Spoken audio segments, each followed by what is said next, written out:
Welcome to Influence, the podcast that dives deep into the heart of influencer marketing and the creator economy with the people who know it best, the agents, creators, and marketers who operate behind the scenes.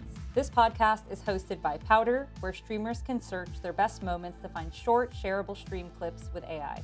And I'm your host, Alyssa Goldberg. We've got a really fascinating episode ahead of us today, since we're welcoming Louis-Georges Stringer, who has played a meaningful part in the way that chess is marketed and consumed online. By harnessing the power of influencer marketing and content creation in gaming, he has found the perfect alchemy of turning chess and its most talented players into huge channels with millions of views.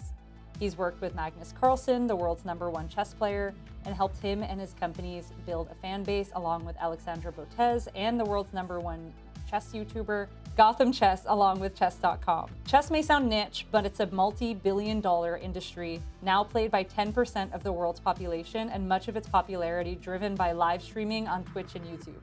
So, needless to say, we are so excited to have Louis here today to help us understand influencer marketing and the creator economy through the lens of chess. Welcome, welcome. Happy to have you here on Influence. Thank you so much. It's great to be here.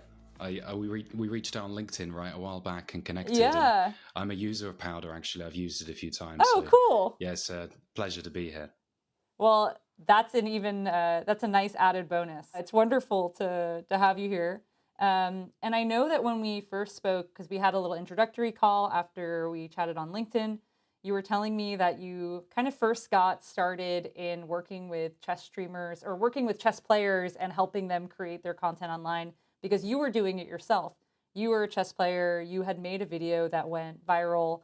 Can you tell me a little bit more about that first chess video? What about it worked so well? And then how you got connected with the chess community more broadly? Of course. Yeah, so in so many industries, you get sort of like video editors, directors, producers, like a wide array of cast, I suppose, that back up the talent. Quite often, initially when an audience is quite small, like chess is very niche, you're going to have people that are, chess players themselves actually supporting the production.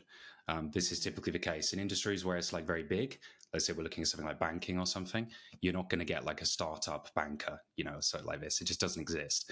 But in the startup sort of space, in terms of influencer marketing, especially in chess or if you're in a small niche, typically the guys producing the show are also fans of the show. So you kind of get this big overlap. So I guess that's how I initially got into it. So the YouTube channel, pretty cool. So started this out where I was basically just editing people's streams. So I'd watch people's streams, watch them do a broadcast, and then I just find like the fun moments, stuff that I personally found enjoyable. And then I would just cut it together in like compilation, basically, and just upload it to YouTube. So this was my first video. I ended up getting around 2 million views when I first started, which is really huge for chess, for sort of this really niche thing. And I guess I kind of set my career on this 6-year course where I've went from being a very sort of behind the computer, nobody guy is just sort of playing chess into someone who's quite relevant in the sort of, influencer sphere. Yeah. And when you were creating compilations like that for chess, can you explain to me, like, I don't know, a few details about how you optimize those? Like, how long typically were those compilations? What made you find, or like, what were the best moments to you?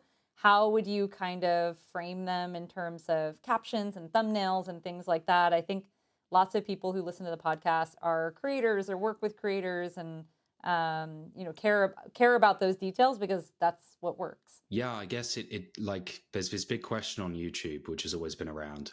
Like, do you want to do short form content as like per episode, like part 1, part 2, or do you go for something with really long form? I've been on both ends. So I've produced content that's been incredibly viral. There's like 10-second content, which is just one sort of game. And then the completely other end is sort of these multi-long hour videos.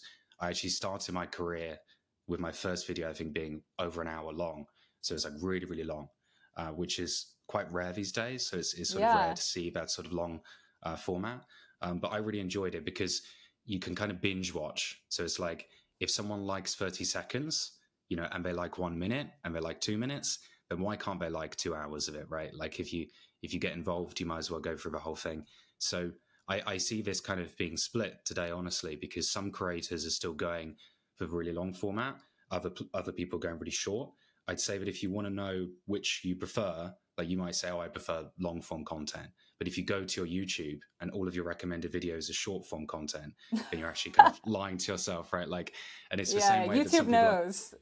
it knows Yeah. us so well, right? It's like knows everything. So yeah, so I guess I've been on both sides of a battle. I've enjoyed the long form content and the short form and everything in the middle, and also live production as well. And I guess the trick is always, you have a content, you have a piece of content you want to produce, whether you're the talent or whether you're the person working with the talent, and you have to think, okay, how does this work? Is this going to get viral in a 5-second video? Is this something you want to do an hour on? Is it something you can do both, right? Sometimes you can have a long piece of content and then repurpose something smaller. So yeah, there's lots of ways of cutting the pie depending of who you are. Yeah, and do you find that okay, so I feel like chess is a really interesting segment. It's kind of gaming, it's kind of not gaming, but it's using the same channels and same kind of approaches as gaming content creation to spread the word and also to showcase the skills of the players. How do you see the relationship between like what works in chess streaming versus kind of what works and what the trends are in gaming content creation? Yeah, it's a weird overlap, right? So if you imagine like a Venn diagram, which is so Yeah. nerdy, right? Like who mentions Venn No, no, diagrams? no. But like, yeah, if you have one and you think of like entertainment, education, sort of gaming, it kind of falls into this weird subsector of all of them, Mm, even with sports, right? So it's like, is chess a sport or not? right. So I'd say that like depending on the creator in the chess world, people take it from different angles, right? And you can have this in any kind of interest. So you could have it with any kind of sport. Let's say like another parallel is a UFC, right? So you got like cage fighting and stuff like this. Some people watch it as a sport. Other people watch it as entertainment. Other Mm, people watch it as education or as a philosophy, right? Like the technique with the fighting. So I'd say that in the chess industry, like any other industry, you will find that kind of person who's interested in all those different things. And quite often when I'm working behind the scenes in a company, I'm trying to break down like, okay, which audience is this targeting? Is it targeting the watchers that just want to like have mm. fun? Is it targeting the people that are more engaged? So for instance, they want to play chess and they want to watch, or do they want to learn and they want to play? What kind of combination are they reaching? And this, of course, goes age demographics, and also skill. So people who are really bad at chess Mm. generally just want the entertainment. People that are very good typically like want the education. So it depends very much on the situation. That's fascinating. It didn't really occur to me, although it probably should, just because in chess there is a huge difference between being like a novice chess player and a super master, and what kind of content you would like to create. I guess in gaming that's sometimes true, but not always. Like, lots of people, whether you're bad or good, you might find Ninja really entertaining for Fortnite.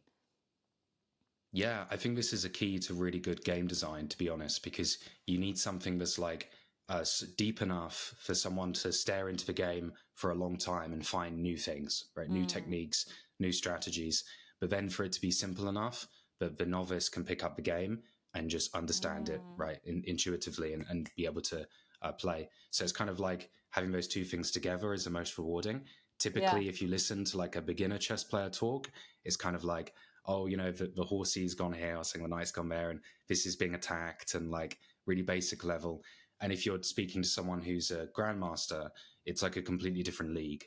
Like it's almost like they're on a multi-step dream, like the movie Inception, right? Like they're like, Yeah. like 50 dreams down into the state, right? So they're looking in things that don't even make sense to the normal person. And typically like the main difference is that beginner chess players talk about what they see. Advanced chess players talk about what they don't see, which is really weird. So it's almost like this backwards way of viewing it, right? It's like if you're looking at what happened versus if you're looking at the possibilities of what could happen, and it's like this difference in perspective. And quite often, even this has reflections in everywhere in life and philosophy, and you can even have it in content production, right? So it matters in editing what you choose to show and what you leave on the cutting board. So it sort of Yeah. has this like chess has always lessons hidden inside of it that seem only relevant to chess, but when you drag it out, it actually makes a lot of sense in any sphere. So I found lots of interesting parallels between the production of content creation and the actual sport itself, which is quite fun. So interesting. And do you find, so you've worked with both independent creators and then also with companies. What do you think is the difference, at least in the chess streaming ecosystem, of working with these two different kinds of channels? And how have you shaped your approaches to each one? Yeah, it's a really good question. It's like typically you have an individual, right, who's almost a company in their own right. So they have like Yep. they have their own needs. Quite often they have like accounting, they have like Yeah. marketing, they have content production. So when you're dealing with a company, you're also dealing with like a big person. You could view it that way. So it's Yeah.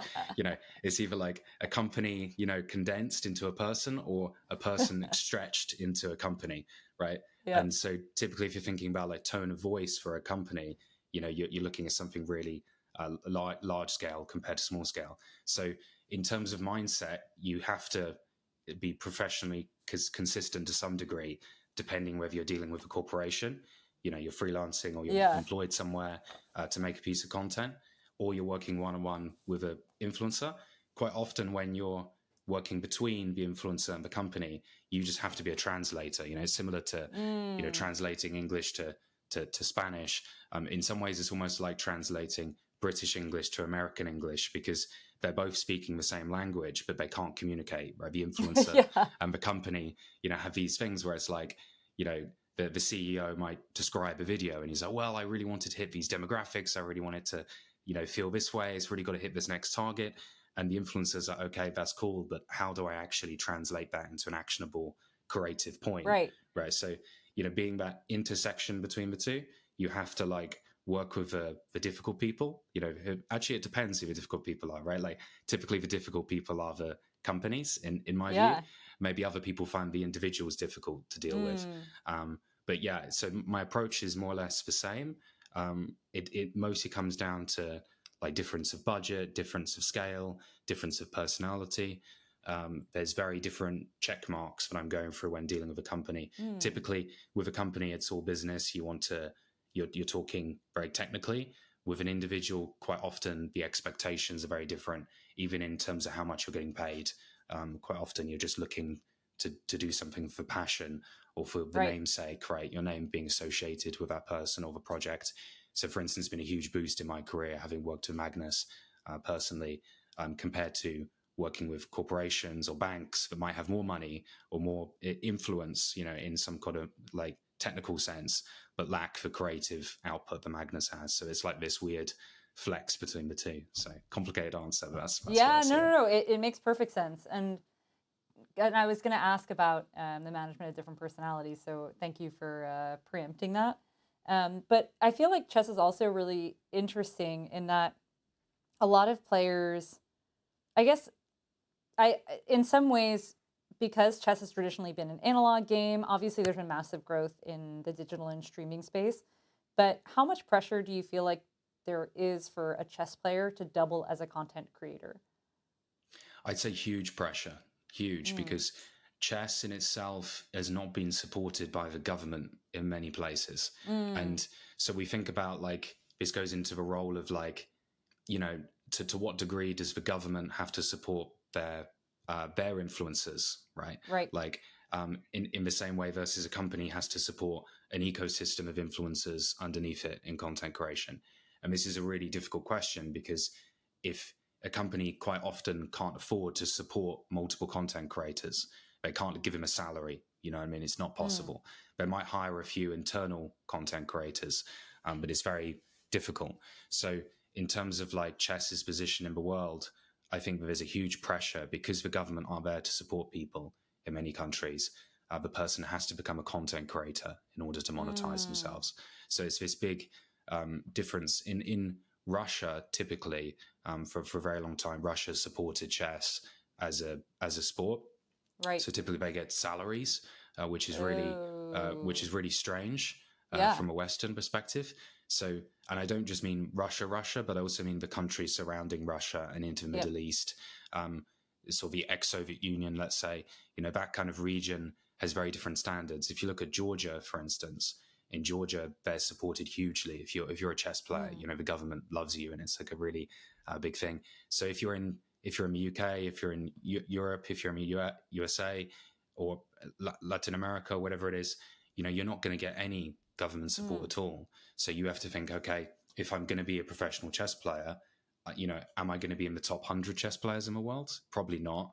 And even they struggle for money.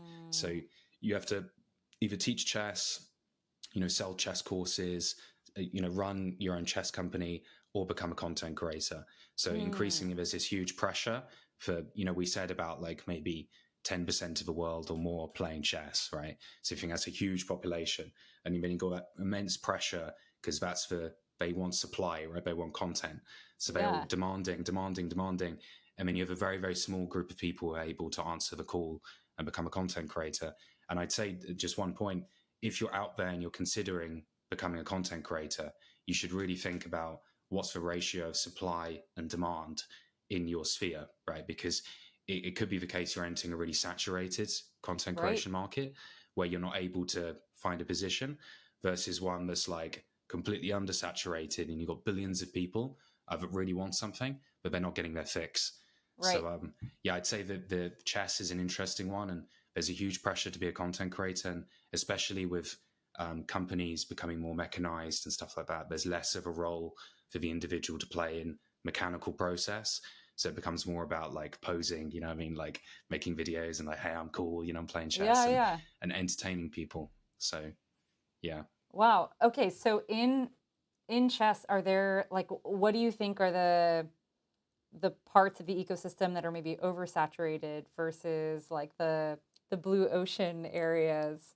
And how do you think that has changed over time? That's a great question. That's a really great question. And like that's the big question that every content creator has to ask themselves, right? Like, where is that freedom? What is my niche? Yeah.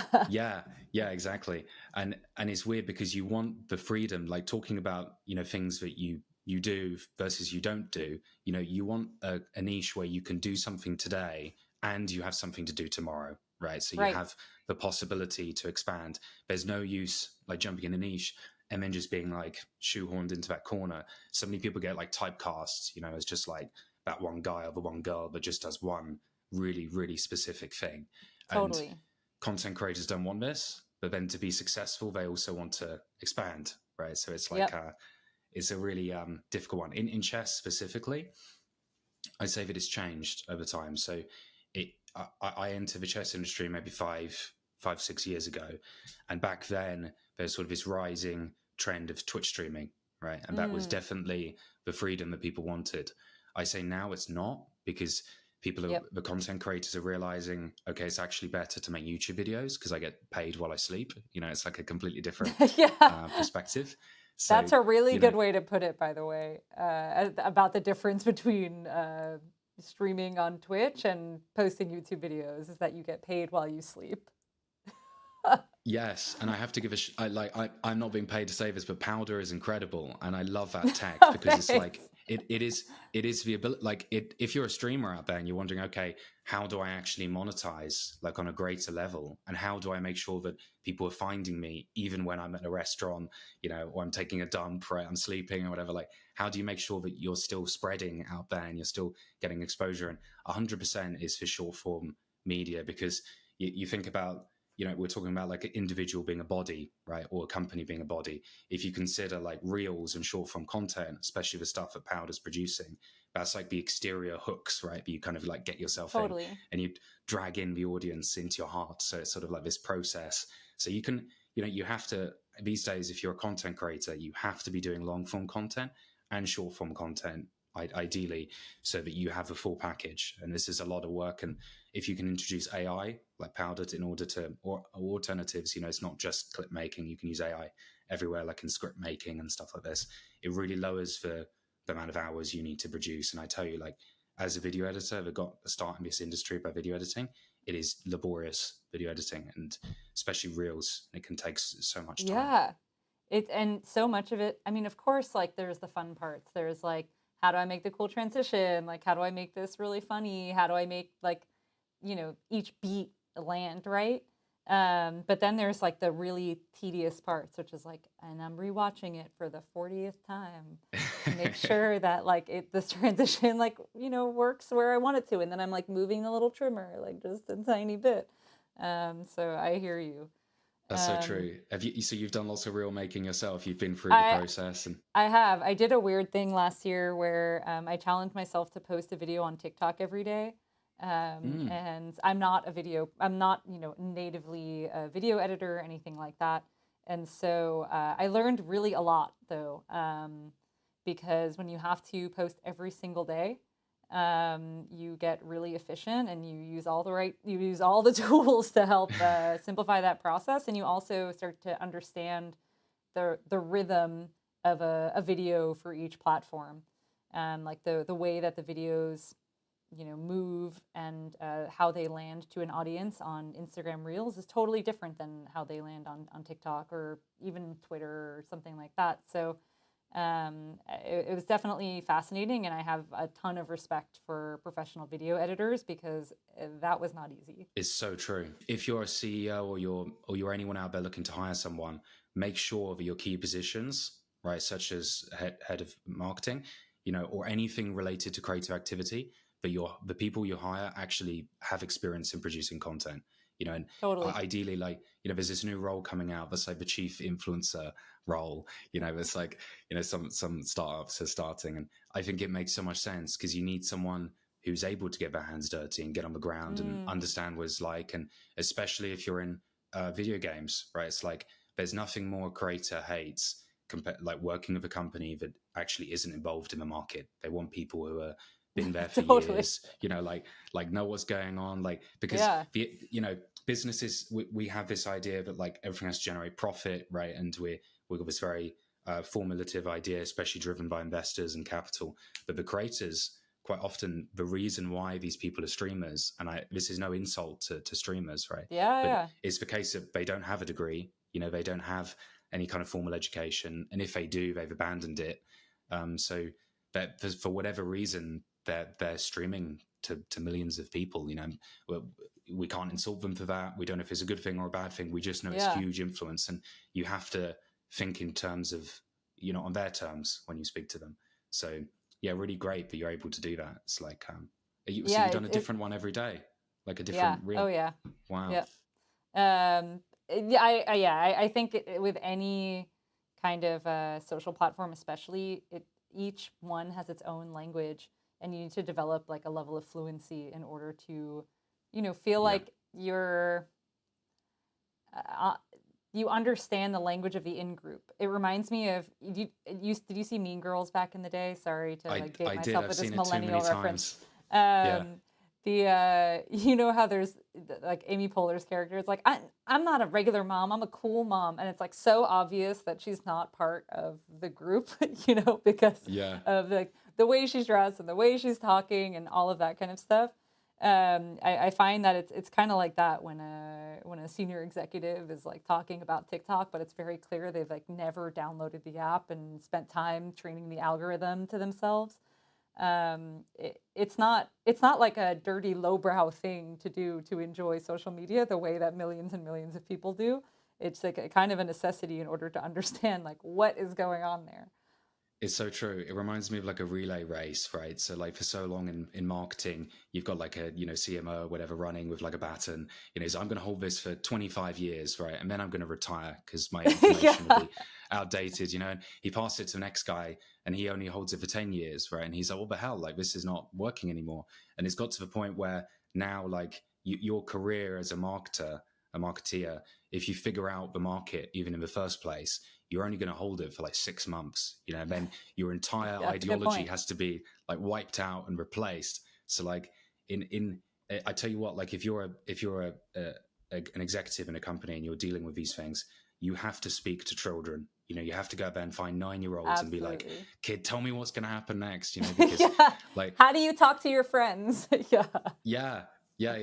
Because we're all so out of date, and I'm 26 years old, almost 27, and I tell you, like, I rely on like 22-year-olds helping me out, and you think that's not much of a difference, right, between a 22-year-old and a 26-year-old. Generationally, very different. Completely different. It's like a different species, right? So like, Yeah. So, and I tell you, the skill, like if you can develop the skill, especially if you're working with content creators, it's all about bridging the gaps between people. If you can transmit the message from a C-level executive that everyone thinks is out of touch, and then take his message, reform it in the production, and sell it to your influencer who's like a 15-year-old kid.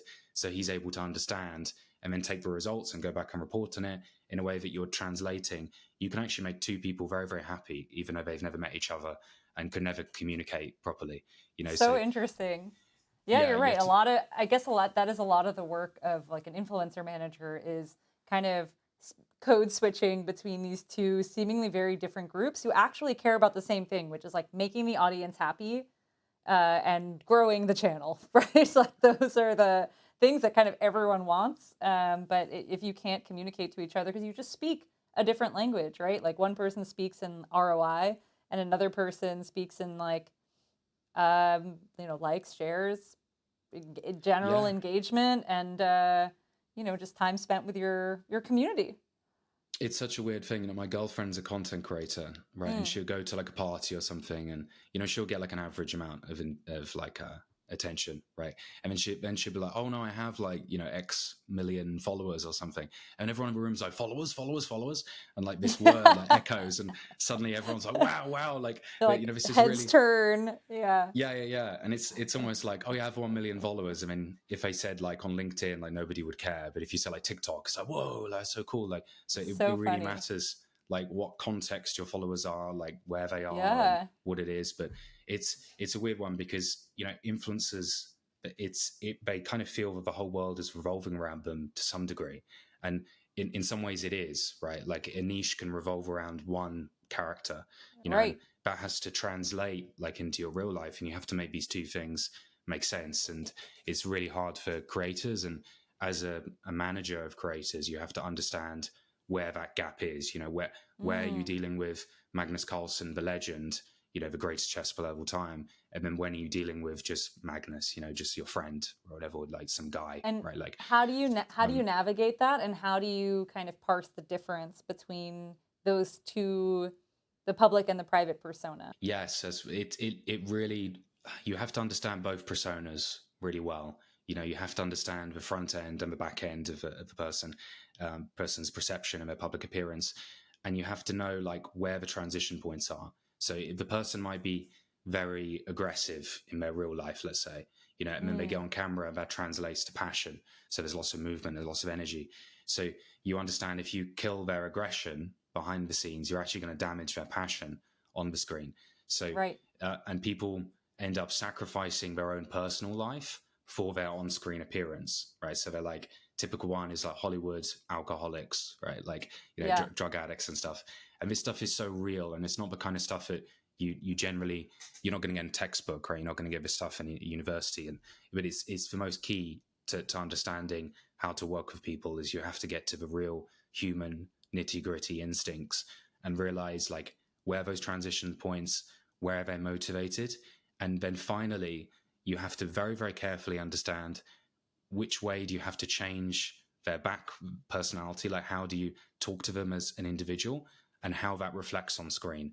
And this is the typical thing as like a director, right? Like how do you do that? And this is for video production, it's for marketing, it's for any appearance they might make. It's also products, right? So you don't want, if you're managing someone, you don't want to push them into a book deal if you know that they're not the kind of person that's going to sit down and read a book and write a book, and write a book, and write a book.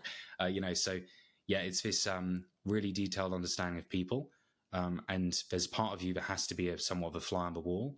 You can't engage with talent in a way that you would with your friend to some degree, because you have to be kind of trying to discover who they are, and the more you can discover who they are and what they want to do, the more you can help them.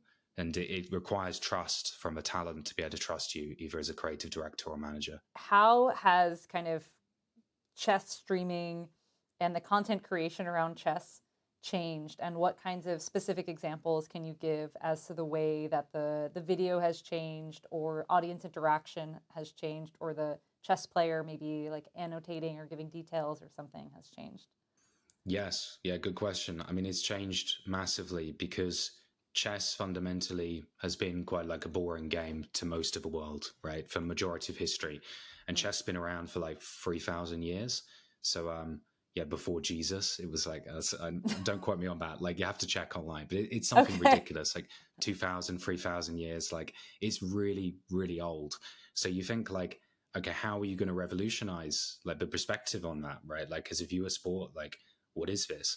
And when I first went into the industry, it was like, two Russian guys sitting down, there's a chessboard, and they're going, oh, bishop b5, and they kind of talk like this for like 6 or 7 hours.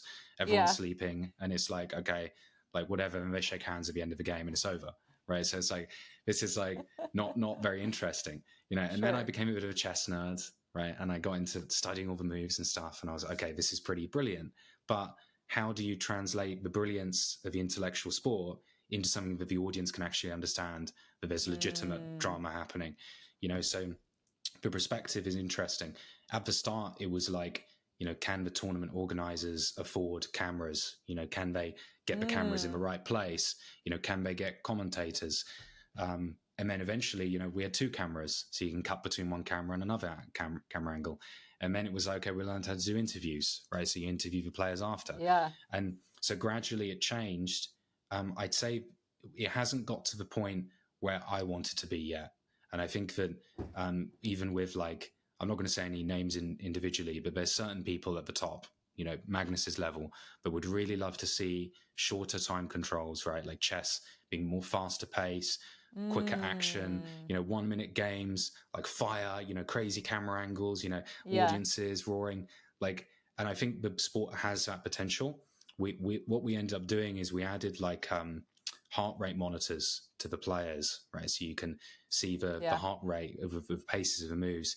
We had we were measuring carbon dioxide levels in the air, which was something else which we did. Oh wow! We had like an air partner who was like it's called Air Things. It's like a partner that like tests how. I'm just plugging tons of people. Well, it's like how stressed people are by how hard they're exhaling during a match. A little bit like that, yeah. But it's also like the more oxygen in the air, the higher the performance. Like, but it's crazy. You can burn like 4,000 calories a day just playing chess. Like, these guys have to eat so much, right? Like, and they have to train physically because you've got to sit there for like 5 hours or something just staring at a board. So your body has to be immensely prepared, and your brain is just firing on all cylinders. So, but that's often not seen like by the audience. So, heart rate, oxygen, breathing, new camera angles, chess becoming online is a really big thing as well. So yeah, all these things go into new perspectives of trying to rehash and reinvent a sport that we've all loved for so long. I have maybe a couple more questions for you. The first one is, what advice would you give to individuals aspiring to become influencers? I would say be very, very careful. That's why I say, like, because it's the new thing, right? Like, you have to realize, like, since the beginning of time, there's certain archetypes, right? There's a king, there's a warrior, there's a farmer, where everyone has these things. And this new, like, influencer archetype is, we like to think of this as something new, but in many ways, it's just kind of a birth of something old, right? So it's kind of like a recreation of things. So in some ways, you could view this as like a competing thing for like either being a nobleman or being like a king or a queen. In some ways, you're trying to win the hearts of the people, or you could also say just a performer or a jester, and what's the difference between a king and a jester, right? It's like you get to this point where it's very hard to even understand, like what you're aiming at. So if you're aspiring to be a content creator, be really honest with yourself, or what you're doing is something that's a bubble. It might not last forever. This is something that's working for now. We don't know if it's always going to work.